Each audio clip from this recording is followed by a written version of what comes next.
She finally escaped the man who made her feel worthless, only to end up under the protection of someone the entire city feared. He was powerful, silent, dangerous to everyone who crossed him. But when he looked at her little brother, something in his eyes changed. She didn't know he had already buried a wife and a child. She didn't know his heart had been closed for years, and he didn't know that protecting her would crack open every wound he had tried to forget. What starts as quiet kindness slowly becomes something neither of them expected, until her past shows up one last time, demanding she come back. This is a story about a woman who learned that real love doesn't cage you, and a broken man who discovered that some hearts are worth risking everything for. Subscribe now and comment where you're watching from, because this story is about to hit you right in the heart. The clock on the diner wall showed 2:47 a.m. when Aiko finally untied her apron. Her feet ached. Her shoulders felt like someone had tied knots in them. But she still had one more thing to do before she could rest. She checked her phone. 3 missed calls from Ryo. She ignored them. The walk home took 15 minutes. Tokyo's streets were mostly empty at this hour. Just delivery trucks and a few tired workers like herself. Aiko pulled her jacket tighter against the cool night air and thought about Hiro. Her little brother was probably sleeping right now. Mrs. Chen from next door always watched him during Aiko's night shifts. It wasn't ideal. Nothing about their life was ideal, but they were making it work. When she got home, she found Hiro curled up on the couch with his favorite blanket. His small chest rose and fell gently. Aiko smiled. It was the first real smile she'd had all day. She carried him to bed. He weighed almost nothing. "Aiko?" he mumbled, half asleep. "Go back to sleep," she whispered. "I'm home now." He grabbed her hand. "Promise you won't leave again?" Her heart twisted. "I promise, I'm right here." The next morning, Aiko made the call she had been putting off for weeks. "We need to talk," she told Ryo. "About what?" His voice was sharp, suspicious. "About us. It's over, Ryo. I can't do this anymore." Silence. Then his voice changed, became soft, too soft. "Aiko, you don't mean that. You're just tired. Let me come over. We can talk about this." "No." Her hand shook, but her voice stayed firm. "I've made up my mind. Please don't call me again." She hung up before he could respond. Her heart pounded so hard she could feel it in her ears. For a long moment, she just stood there in her tiny kitchen. Then she felt a small hand touch hers. Hiro looked up at her with worried eyes. "Are you okay?" Aiko knelt down and hugged him. "I will be. We both will be." But Ryo didn't accept her decision. He showed up at the diner 2 days later. Aiko saw him through the window, and her stomach dropped. He was waiting outside, leaning against the wall like he owned the place. "You can't just end things like that," he said, when she came out after her shift. "After everything I've done for you." "What have you done for me, Ryo?" Aiko kept her voice calm. "You criticized everything I did. You told me I was a bad sister. You made me feel small. I was trying to help you." "That's not help." She started walking. "Please leave me alone." He followed her. "You're nothing without me. Who's going to take care of you? Who's going to support you and that kid? His name is Hiro, and we'll be fine." She walked faster. Her heart raced. She could hear his footsteps behind her. "Aiko, stop. You're being unreasonable." She kept walking. A week passed. Then 2. Ryo kept showing up. At the diner, near her apartment, once at Hiro's school. Each time he wanted to talk. Each time, Aiko said no. Each time he got a little angrier. Then came the night at the convenience store. Aiko was buying milk and cereal. Simple things, normal things. Hiro was at home with Mrs. Chen. She didn't see Ryo until he was right beside her. "We need to talk," he said. His hand grabbed her arm. "Right now. Let go of me. Not until you listen to me." His voice got louder. Other customers started looking. "You think you can just throw away everything we had?" "Ryo, please, you're making a scene." "I don't care." He was almost yelling now. "You owe me an explanation. You owe me—" The lady said, "Let go." The voice came from behind them. Low, calm, absolutely certain. Aiko turned. A man stood there. He was tall, with dark hair and a face that showed nothing. He wore a simple black suit. His eyes were fixed on Ryo. "This doesn't concern you," Ryo said. "You're wrong about that." The man didn't move. He didn't raise his voice. But something in his presence made the whole store feel different, heavier. "She asked you to let go. I suggest you do." Ryo's grip loosened. His face went red with anger, but something else flickered in his eyes. Fear. He let go of Aiko's arm. "This isn't over," he muttered. Then he left. The door chimed as it closed behind him. Aiko's hands were shaking. She looked at the stranger. "Thank you." He nodded once. "Are you all right?" "Yes, I think so." She took a deep breath. "How did you know to—" But when she looked up again, he was gone. After that night, something changed. Aiko couldn't explain it, but she felt watched. Not in a scary way, in a safe way, like someone was keeping an eye on her from a distance. She noticed small things. A car that drove slowly past when she walked home late.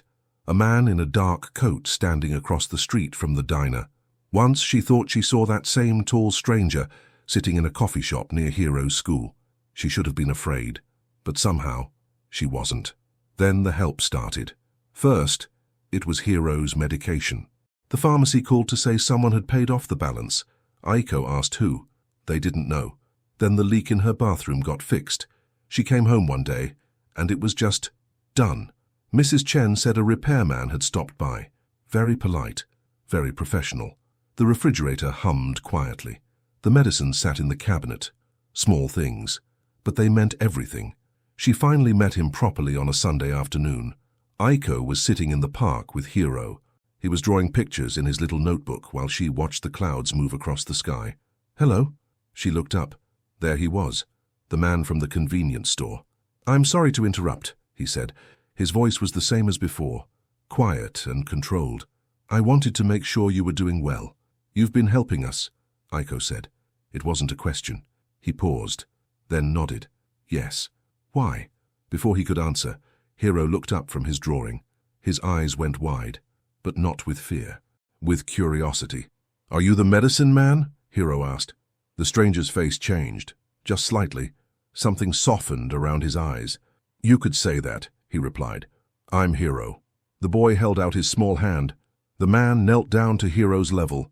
He took the small hand in his large one and shook it gently. "I'm Kenji, it's nice to meet you, Hero." Hero smiled. It was his first genuine smile in months. They talked while Hero went back to drawing. Kenji sat on the bench beside Aiko, not too close, giving her space. "I should explain," he said. "Please, I noticed you that night, the way he was treating you." Kenji's jaw tightened slightly. "I couldn't walk away. But the medication, the repairs, that's more than just not walking away." He was quiet for a long moment. Then he spoke again. "I lost someone, a long time ago." His voice became very soft. "My wife and my daughter, they were everything to me." Aiko's heart ached. She didn't know what to say. "When I saw you with your brother," Kenji continued, "I saw someone fighting, someone who would do anything to keep her family safe." He looked at Hero. "I couldn't just watch you struggle, not when I could help." Aiko felt tears prick her eyes. "I don't know how to thank you." "You don't need to." Kenji stood up. "I just wanted you to know that you're not alone. Not anymore." He nodded once, that same quiet gesture from before. Then he started to walk away. "Kenji," Aiko called. He stopped. "Will I see you again?" He turned. For the first time she saw something in his eyes that looked almost like hope. "If you want to." Hero waved goodbye. Kenji raised his hand in return. Then he walked away, leaving behind the strange, warm feeling that something important had just begun. The weeks that followed brought something Aiko hadn't felt in a long time. Peace. Kenji never pushed. He never asked for anything. He simply appeared when she needed him and stepped back when she didn't. They met at the park again, then at a small cafe near Hero's school. Each time the conversation came easier. Each time Aiko learned a little more about the quiet man who had stepped into her life. He was a businessman, he said. Successful, powerful. She could tell there was more to the story, the way people looked at him, the way they stepped aside when he walked past. But she didn't ask. Not yet. What mattered was how he treated her, and how he treated Hero. Hero adored him. "Can we see Kenji today?" became his new favorite question. He asked it every morning before school, every evening after dinner. Kenji always made time for him. He listened to Hero talk about his drawings. He answered endless questions about cars and buildings and why the sky was blue. He never seemed impatient, never seemed bored. One afternoon, Aiko watched them from the kitchen window of her apartment. Kenji had brought Hiro a small model car, nothing fancy, just a simple toy. But Hiro held it like it was made of gold. "Thank you, Kenji-san," Hiro's voice carried through the open window. "You're welcome." Kenji knelt down to the boy's level. "Take good care of it." "I will. I promise." Aiko felt her throat tighten. When was the last time someone had been this kind to her brother? When was the last time a man had shown him what gentleness looked like? But peace never lasted forever. Ryo found her again on a Tuesday night.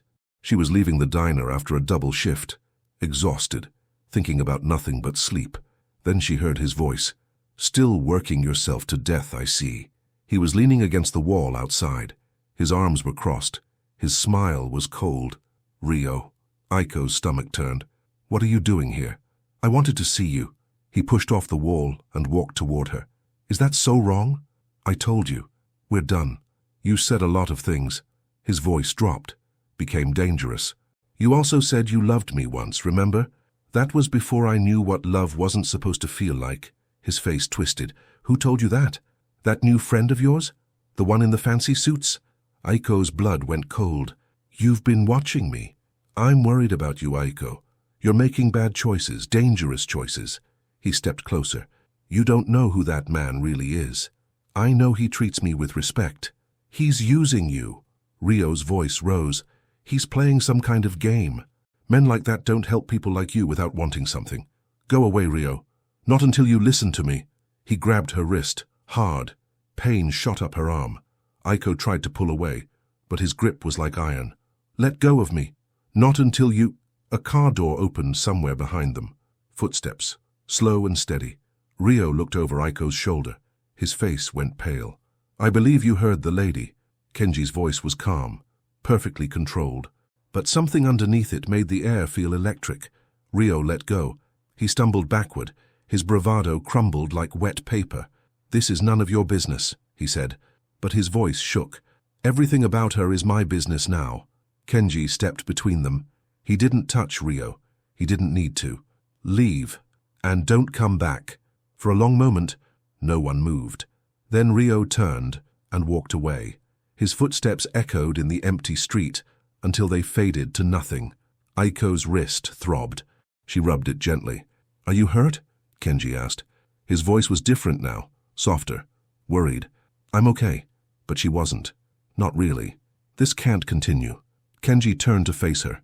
His eyes were intense. "He won't stop, Aiko. Men like him never do. What am I supposed to do? I can't afford to move. I can't take Hiro out of school." Kenji was quiet for a moment. Then he spoke carefully.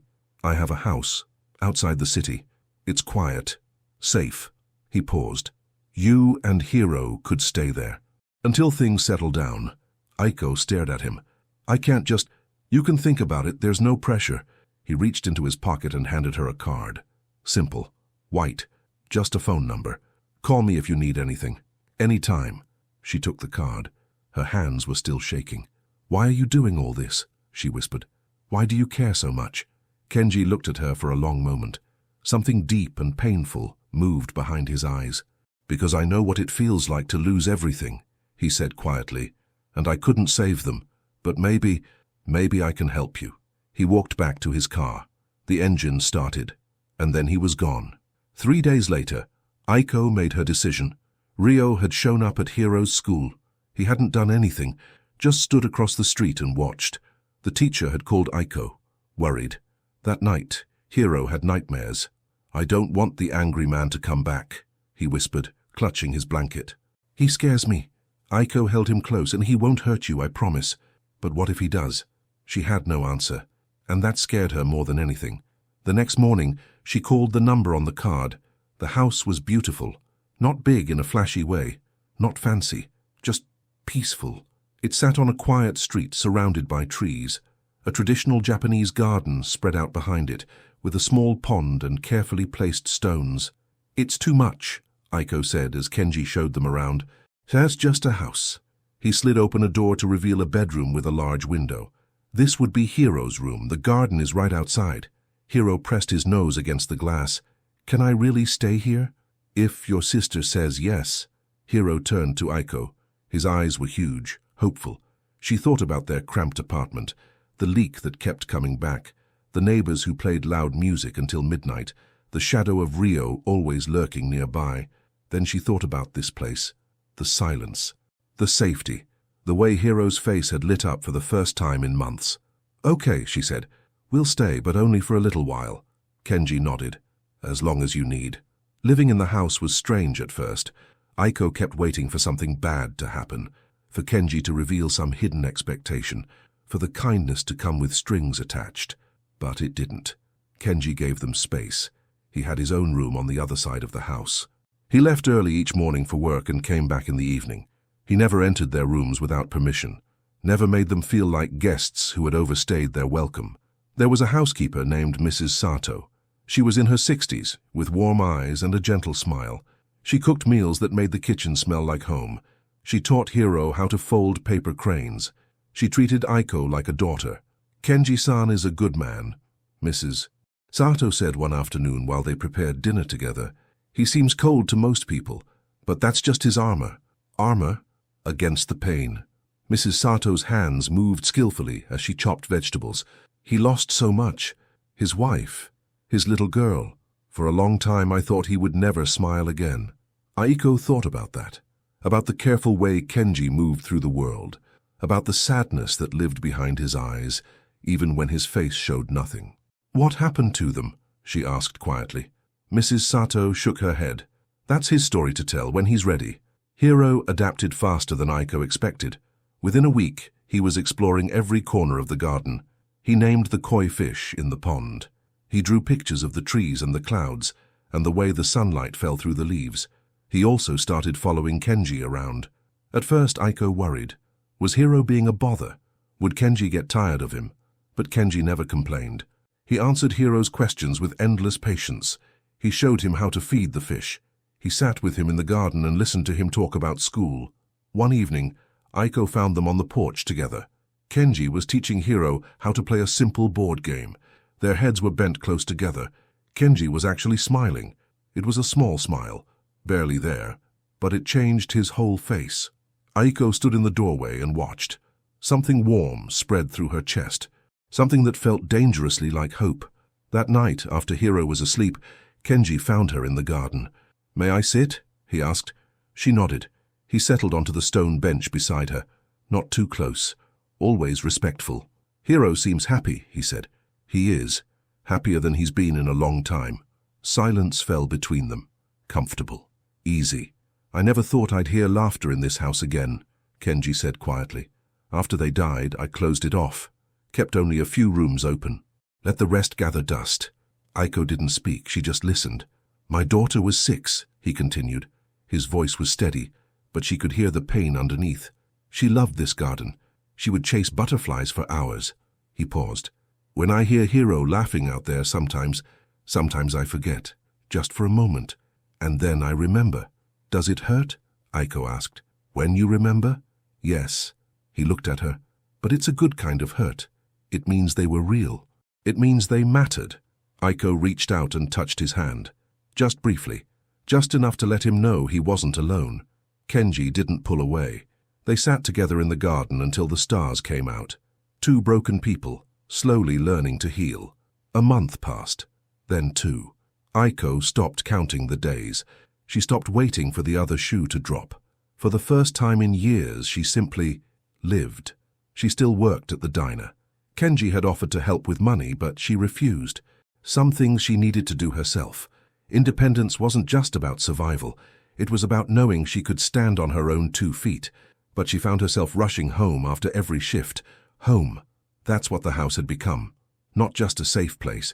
Not just a temporary shelter. Home. And Kenji was there. Always there. Waiting. The feelings crept up on her slowly. At first, she told herself it was just gratitude. He had saved her. Saved Hiro. Of course, she felt something for him. But gratitude didn't explain the flutter in her chest when he walked into a room. It didn't explain the way she noticed small things about him, the curve of his jaw, the way his hands moved when he talked, the rare, precious sound of his laughter. It didn't explain why she stayed up late just to see him come home. One night, she was reading on the couch when he returned from work. He looked tired, the kind of tired that went deeper than just lack of sleep. Long day? She asked. He nodded, loosened his tie, sat down in the chair across from her. There's tea in the kitchen, she said. Mrs. Sato made it before she left. Thank you. But he didn't get up. He just sat there, looking at her. Something in his gaze made her heart beat faster. What is it? She asked. Nothing. He shook his head slightly. It's good to come home to someone. The words hung in the air between them. Simple, honest, achingly vulnerable. Aiko didn't know what to say, so she just smiled. Kenji smiled back, and for that moment, everything felt perfect. The domestic moments became her favorite part of each day. Morning tea together before Hiro woke up, quiet conversations on the porch after dinner, watching Kenji help Hiro with his homework, patient and gentle. Small things, ordinary things, but they filled her heart in ways she hadn't known were empty. One Sunday they took Hiro to a festival in town. Paper lanterns hung from every tree. The smell of grilled food filled the air. Children ran past laughing and chasing each other. Hiro wanted to try everything. Every game, every snack, every ride. One at a time, Aiko laughed. We have all day. Kenji bought him cotton candy, pink and fluffy and bigger than his head. Hiro's eyes went wide with joy. This is the best day ever, he declared, his mouth already sticky with sugar. They walked through the crowd together. Aiko found herself walking close to Kenji, their shoulders almost touching, their hands brushing once, twice. The third time, Kenji caught her fingers in his, gently, giving her the chance to pull away. She didn't. They walked like that for a long time, hand in hand, not speaking, not needing to. That night, after Hiro was asleep, Kenji found her in the garden again. I need to tell you something, he said. Aiko's heart dropped. Here it was. The catch. The hidden cost. Okay, she whispered. Kenji sat beside her, closer than usual. Their knees almost touched. I'm not just a businessman, he said. You probably already guessed that. She nodded. She had suspected. The respect people showed him, the fear in Ryo's eyes, the careful way Masaru, his right-hand man, watched over them all. My family has connections, power. It's been that way for generations. He paused. I've tried to run things differently. Less violence, more legitimate business, but the reputation remains. Are you telling me you're dangerous? I'm telling you the truth. His eyes met hers, dark and serious. I would never hurt you or Hiro, never, but you deserve to know what kind of man I am. Aiko thought about this, about the weight of his confession, about what it meant. Then she thought about everything she had seen, how he treated Hiro, how he treated her, how he had never once raised his voice or his hand. I know what kind of man you are, she said quietly. I've seen it, every day. Something shifted in his expression, relief, gratitude, and something deeper. Aiko, you don't have to say anything else. She reached for his hand, held it tightly. I'm not afraid of you, Kenji. I never was. The peace shattered 3 days later. Aiko was at work when her phone buzzed, a text from an unknown number. We need to talk. Meet me at the old coffee shop alone, or I tell everyone where you're staying. Her blood turned to ice. Ryo. She should have told Kenji. She knew that. But the message said alone. And part of her needed to face this herself, to prove that she wasn't the scared, helpless woman Ryo thought she was. She went after her shift. The coffee shop was nearly empty. Ryo sat in the back corner, a cup in front of him. You came, he smiled. That old, charming smile that used to make her heart flutter. Now it just made her sick. What do you want, Ryo? Sit down. She remained standing. Say what you have to say. His smile faded. Fine. I've done some research on your new boyfriend. Kenji Sato, head of one of the oldest Yakuza families in Tokyo. He leaned forward. Does that sound like someone you should be living with? Someone safe for Hiro? You don't know anything about him. I know what he is. Ryo's voice turned hard. A criminal, a murderer, and you're raising a child in his house. Kenji has never hurt anyone who didn't deserve it. How do you know? Because he told you? Ryo laughed, bitter and ugly. Wake up, Aiko. He's playing you, using you. And when he's done, he'll throw you away. Aiko's hands shook, not with fear, with anger. You don't get to lecture me about being used, she said. Her voice came out stronger than she expected. You controlled everything I did for 2 years. You made me feel worthless, small, afraid. I loved you. That wasn't love. She stepped closer, looking him right in the eyes. Love doesn't make you feel trapped. Love doesn't show up uninvited and grab your wrist hard enough to leave bruises. Ryo's face went red. I never... You did. She held up her arm. The bruise had faded, but she remembered. And I'm done letting you make me feel like I deserved it. For a long moment, neither of them spoke. Ryo's mouth opened and closed. He looked lost, confused, like he was seeing her clearly for the first time. Aiko... Goodbye, Ryo. She turned and walked toward the door. Don't contact me again. You can't just... I can. She stopped, looked back one last time. And I am. She walked out. Her heart pounded. Her legs felt weak, but she kept walking. Head high, shoulders straight. She had done it. Finally. She had stood up for herself. When she got home, Kenji was waiting on the porch. I know where you went, he said quietly. Masaru followed you. She should have been angry, but she wasn't. I had to face him myself. I know. He stood, walked toward her. Are you okay? Yes. And she meant it. I think I finally am. Kenji nodded. His eyes searched her face, looking for any sign of hurt. He won't bother you again, he said. I'll make sure of it. What will you do? Nothing violent. He smiled slightly. Just a conversation, man to man. He'll understand that pursuing this further would be unwise. Aiko should have felt uncomfortable with that, with the implied threat behind the calm words, but she didn't. Thank you, she said. You don't need to thank me. He reached out, brushed a strand of hair from her face. You did the hard part yourself. You were brave. I didn't feel brave. That's usually when people are the bravest.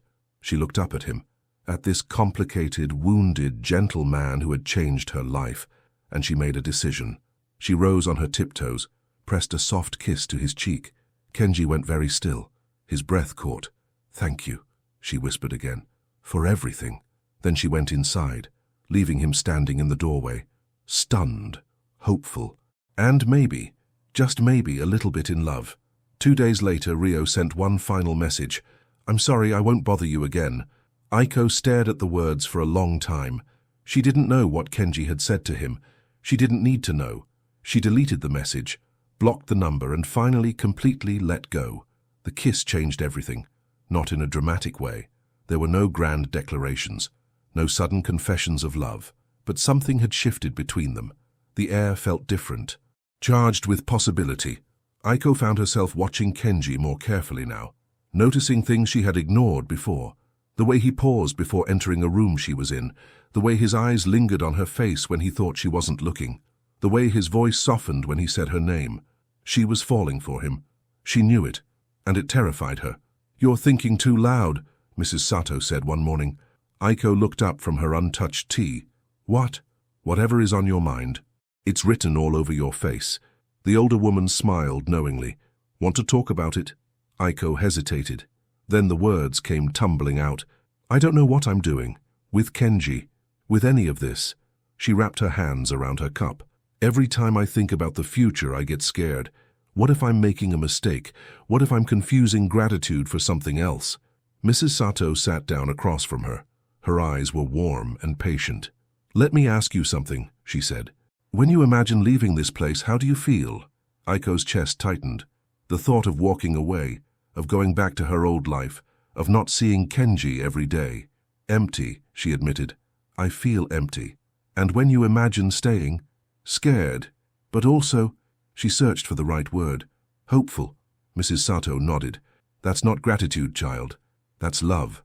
But love wasn't simple, not for people like them. Aiko watched Kenji struggle too. She saw it in the way he pulled back sometimes. Just when things felt easy between them, he would retreat, create distance, build walls. One evening, she found him in the garden, sitting by the pond, staring at nothing. May I join you? She asked. He nodded without looking up.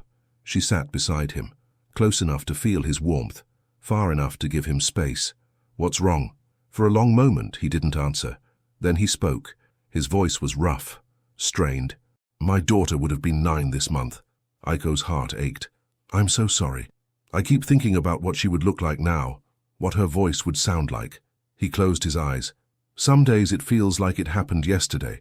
Other days I can barely remember her face. That doesn't mean you loved her less. I know. He opened his eyes, looked at her. But it makes me afraid. Of what? Of feeling this again. His hand found hers, held on tight. Of loving someone again. Of losing them. Aiko's breath caught. There it was. The truth, laid bare between them. Kenji, I care about you, Aiko. More than I should. More than I meant to. His voice dropped. But every time I think about what we could have, I see everything I've already lost, and I don't know if I'm strong enough to survive that again. She understood. She understood completely, because she had her own fears, her own walls, but she also knew something else, something more important. You can't protect yourself from loss by refusing to love, she said softly. You just end up alone, and that's its own kind of losing. He looked at her, really looked, like he was seeing something for the first time. When did you get so wise? He asked. I had a good teacher. She squeezed his hand. Someone who showed me that strength isn't about control. It's about letting yourself be vulnerable with the right person. They didn't kiss that night. They didn't need to. They just sat together, hands intertwined, watching the stars appear one by one. And somehow that was enough. The next few weeks brought small changes. Kenji stopped pulling away. He let himself be present, really present, in the moments they shared. He started coming home earlier, making time for dinners together, for walks in the garden, for quiet evenings on the porch. He taught Hiro how to play chess, patiently explaining each piece, celebrating every small victory. He brought Aiko flowers, just once, simple white lilies. He left them on the kitchen counter without a word, but she saw the way he watched her face when she found them. She kept them until they wilted, then pressed one between the pages of her favorite book. One night after Hiro was asleep, Kenji asked her to take a walk. They followed the path through the garden, past the koi pond, past the old stone lantern, to a small clearing she had never seen before. This was her favorite spot, Kenji said. My daughter.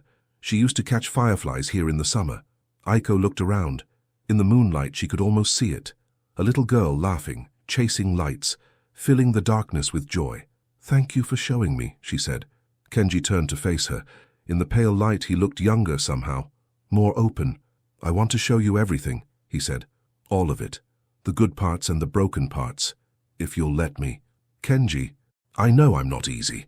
I know I come with baggage, with complications. He took both her hands in his. But I've spent the last 4 years feeling dead inside, and then you came, you and Hiro, and suddenly I remembered what it felt like to be alive. Tears pricked at Aiko's eyes. She didn't try to stop them. I'm not asking for promises, Kenji continued. I'm not asking you to stay forever. I'm just asking for a chance, to see what we could be, together. Aiko looked at this man, this complicated, wounded, beautiful man, who had protected her without asking anything in return, who had given her brother the stability he desperately needed, who had shown her day after day what real kindness looked like. She thought about Rio, about control disguised as love, about fear disguised as protection. This was different. This was real. Yes, she said. Kenji blinked. Yes? Yes. I want to try. I want to see what we could be. She stepped closer. But I need you to understand something first. Anything. I'm not here because I need you. I'm not here because I have nowhere else to go. She held his gaze. Steady, certain. I'm here because I choose to be, because I want to be, with you. Something broke open in his expression. Years of walls crumbling, years of grief giving way to something new. I choose you too, he whispered. I choose you, Aiko. And then he kissed her. It was soft, gentle, a question rather than a demand. His hands cradled her face like she was something precious. She kissed him back, answering, accepting, choosing. When they finally pulled apart, they were both smiling. Real smiles, the kind that reached all the way to the soul. 6 months later, the morning sun streamed through the kitchen windows. The smell of fresh rice and miso soup filled the air. Hiro sat at the table, carefully arranging his toy cars in a neat row. He was bigger now, stronger. The shadows had faded from his eyes. Good morning, Kenji said, walking in with his tie only half done. You're doing it wrong again, Hiro said without looking up. I know. That's why I have you. Hiro grinned and hopped off his chair. He reached up and fixed Kenji's tie with practiced hands. It had become their morning ritual. Perfect, Kenji said. What would I do without you? Wear crooked ties forever. Aiko laughed from the stove. He's not wrong.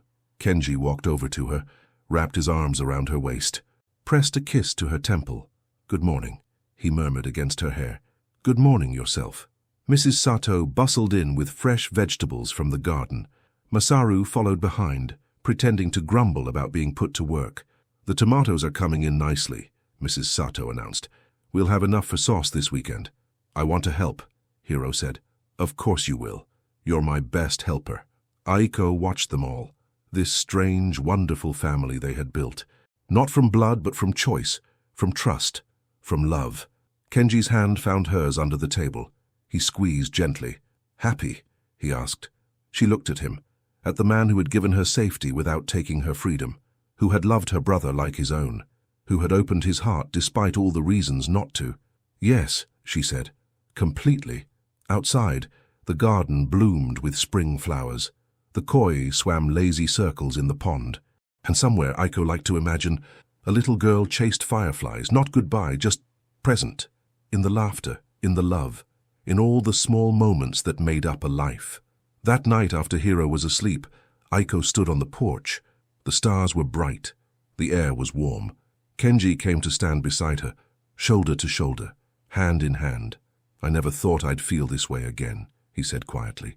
Like I have something worth protecting, something worth living for. You do, Aiko said. We all do. He pulled her close. She rested her head against his chest, listened to his heartbeat. Steady, strong, alive. I love you, he said. The words were simple, honest, everything. I love you too. And there, in the quiet darkness, they held onto each other. Two wounded people who had found healing, two broken hearts made whole. Not because they completed each other, but because they had chosen each other, freely, fully, forever.